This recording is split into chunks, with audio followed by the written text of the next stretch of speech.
Hello guys, welcome to another video. In today's video, we will be talking about what is pulmonary excretion.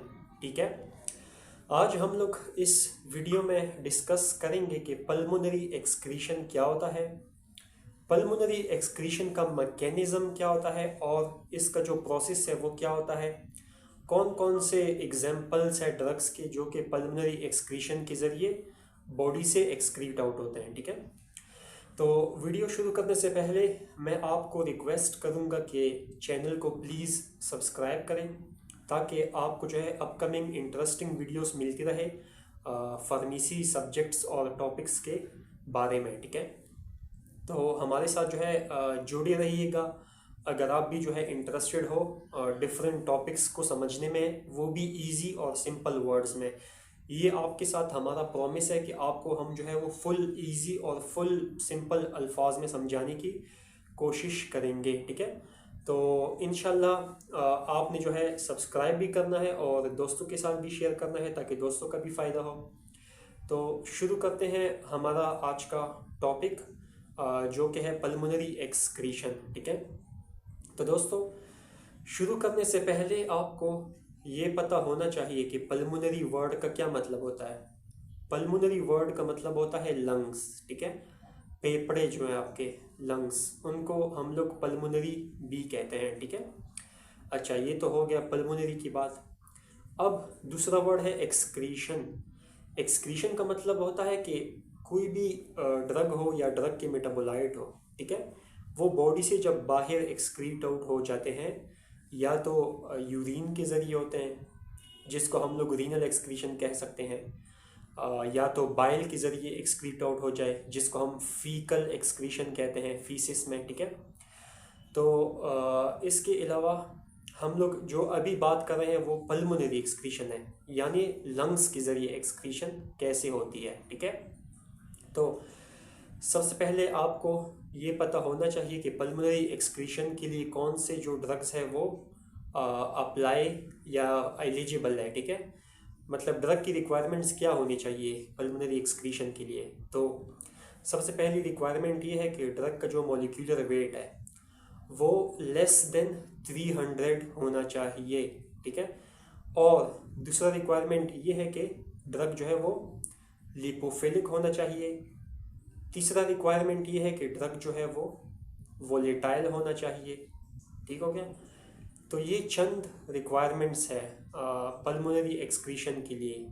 ठीक है, अगर ये requirement drug meet करता है तो फिर जो है उसकी पल्मोनरी एक्सक्रीशन पॉसिबल होगी।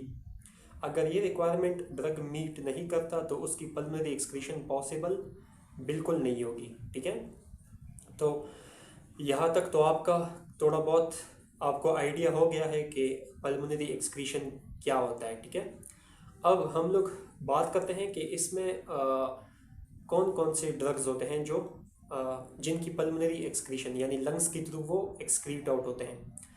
तो इसमें जो ड्रग आ जाते हैं वो है वोलेटाइल एनेस्थेटिक्स आ जाते हैं। For example isoflurane, sevoflurane, halothane, enflurane, nitrous oxide हो गया। ठीक है, तो ये वोलेटाइल एनेस्थेटिक्स जो है, तो इनकी जो एक्सक्रीशन है वो लंग्स की थ्रू होती है। जब आप एयर को जो है ना, एयर को जब आप बाहर एक्सहेल आउट करते हो, ठीक है, तो एयर को एक्सहेल आउट करने के साथ साथ ये जो वोलेटाइल ड्रग्स है ये भी लंग्स के थ्रू एयर में एक्सहेल आउट हो जाते हैं बॉडी से बाहर। ठीक है, क्लियर हो गया यहाँ तक। अच्छा, एक्सहेलेशन का मतलब होता है जब आप लोग एयर को आउटसाइड निकालते हो, और इनहेलेशन का मतलब होता है जब आप लोग एयर को इनसाइड इनहेल करते हो। ठीक है, ये तो आपको पता ही होगा, बेसिक सी चीज़ है। अच्छा, तो अब क्या होता है कि हमारे पास ये जो वोलेटाइल एनेस्थेटिक्स है इनके अलावा भी कुछ होते हैं, जैसे क्लोरोफॉर्म हो गया, इथाइल अल्कोहल हो गया। तो ये जो चीज़ें हैं, ये सारी सब्सटेंसेस जो है ये एक तो लिपोफिलिक होते हैं। ठीक है, और इनकी जो है लंग्स के थ्रू एक्सहेल्ड जो एयर होता है उसमें ये अनचेंज फॉर्म में एक्सक्रीट आउट होते हैं। ठीक है, यहाँ तक क्लियर हो गया। अच्छा, अब इसके बाद एक इम्पॉर्टेंट बात आ जाती है कि पल्मोनरी एक्सक्रीशन जो है वो पैसिव डिफ्यूजन से होता है या एक्टिव ट्रांसपोर्ट से होता है, ठीक है। तो ये भी मैं आपको समझा देता हूँ। देखो, जो पल्मोनरी एक्सक्रीशन है वो होता है पैसिव डिफ्यूजन के ज़रिए। अब पैसिव डिफ्यूजन तो आपको पता ही होगा कि पैसिव डिफ्यूजन का मतलब होता है कि जब भी कोई चीज़ हाई कंसंट्रेशन से मूव करे लो कंसंट्रेशन की तरफ, ठीक है, विदाउट यूजिंग एनर्जी की ज़रूरत पैसिव डिफ्यूजन में नहीं होती, ठीक है। यहाँ तक तो आपको समझ आ गई होगी। अच्छा, अब हम लोग कहते हैं ना कि मतलब अनचेंज फॉर्म में जो है ड्रग एक्सहेल आउट होगा एक्सहेल्ड एयर के साथ, ठीक हो गया। तो ये कैसे होता है? ये पैसिव डिफ्यूजन के ज़रिए इस तरह होता है क्योंकि जो ट्रांसपोर्ट ऑफ गैसेस है, oxygen and carbon dioxide inside and outside the body, जो गैसेस की जो डिफ्यूजन होती है वो भी तो पैसिव डिफ्यूजन है ना। हम क्या है, हम बात भी तो यही कर रहे हैं कि जब गैस जो है या एयर जो है वो एक्सहेल आउट हो जाए तो उसके साथ जो है वो वोलेटाइल ड्रग भी अनचेंज फॉर्म में जो है वो एक्सक्रीट आउट हो जाता है। तो यही जो पैसिव डिफ्यूजन है गैसेस की या एयर की, इसी की वजह से जो है पल्मोनरी एक्सक्रीशन या लंग के थ्रू एक्सक्रीशन जो है वो पॉसिबल हो जाती है, ठीक हो गया। तो इस वीडियो में आपको मैंने क्या क्या समझाया? सबसे पहले मैंने आपको पल्मोनरी वर्ड का मीनिंग समझा दिया। उसके बाद मैंने आपको समझाया कि कौन कौन से ड्रग जो है वो एक्सक्रीट आउट होते हैं, उनकी रिक्वायरमेंट क्या है, और मैकेनिज़्म भी मैंने बता दिया कि पैसिव डिफ्यूजन के ज़रिए लंग्स की एक्सक्रीशन जो है ड्रग्स की वो होती है, ठीक हो गया।